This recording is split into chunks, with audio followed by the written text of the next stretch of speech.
Today we're diving into a pretty wild gamble happening at one of Europe's busiest airports. Amsterdam Schiphol is intentionally shrinking, but it's making more money than ever. We're talking about a story of furious airlines, record profits, and a multi-billion-euro bet that could completely reshape its future. It sounds like a total paradox, right? An airport that's getting smaller, but somehow getting richer. On the surface, it makes no sense. But, behind this contradiction is a very deliberate and, a very controversial strategy that's really shaking up the industry. And the numbers here are just wow. In the first half of 2025 alone, Schiphol's profits more than doubled to a whopping 214 million euros. It's doing so well financially that the credit agency S&P actually upgraded its rating. That's a huge vote of confidence in what seems like a pretty crazy financial plan. So how in the world is this happening? Okay, here's what we're going to break down. We'll start with the paradox itself, then we'll get into the massive fee hike that's driving all the profits, we'll cover the pressures that are forcing the airport to get smaller, the giant bet it's making with all that cash, and finally, who comes out on top and who loses out. All right, let's jump right into the heart of this contradiction.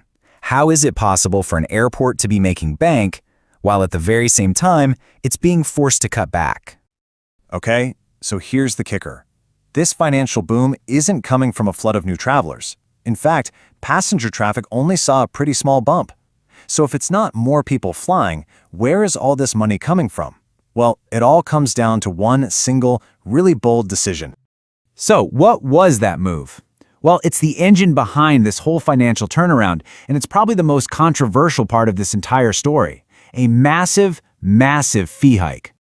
Get this, in April 2025, Schiphol just slammed the airlines with a 41% increase in airport charges. 41%!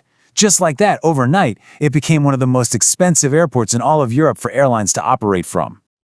Now, Schiphol had its reasons, right? They said, look, we had to do this. First, they needed to cover their COVID losses, which is actually required by Dutch law.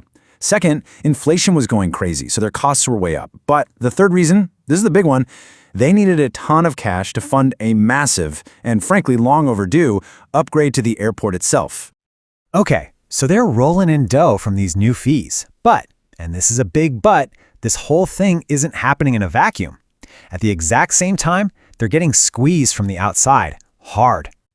The Dutch government is literally forcing them to shrink. They're saying, hey, you've got to cut down on the noise for the people who live nearby. So they're slashing the number of flights allowed each year from 500,000 all the way down to 478,000. That's a solid 4% cut to their main line of business. Ouch.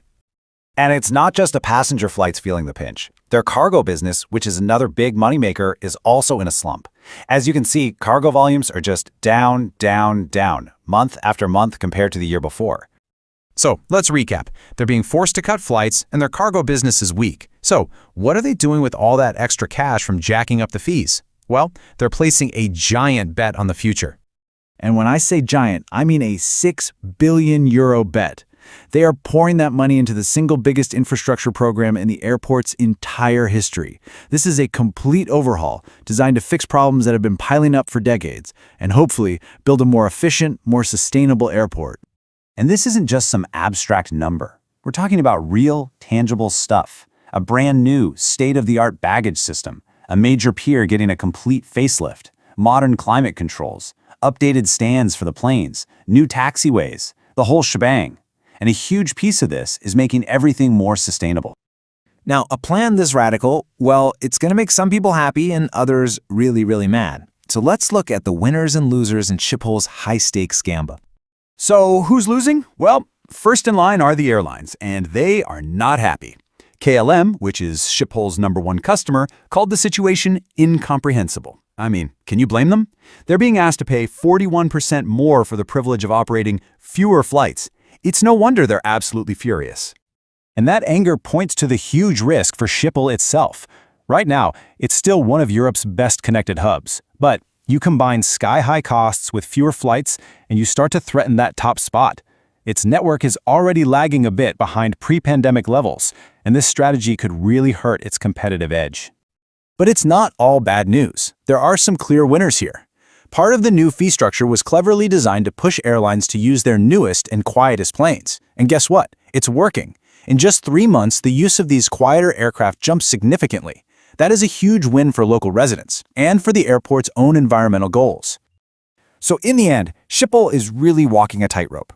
On one side, they're alienating their airline customers and shrinking their operations. But on the other, they're using that pain to fund this massive, expensive overhaul that they believe is absolutely essential for their long-term survival and quality. It's a radical plan, and it leaves us with this one final, provocative question. Can an airport truly shrink its way to a better future?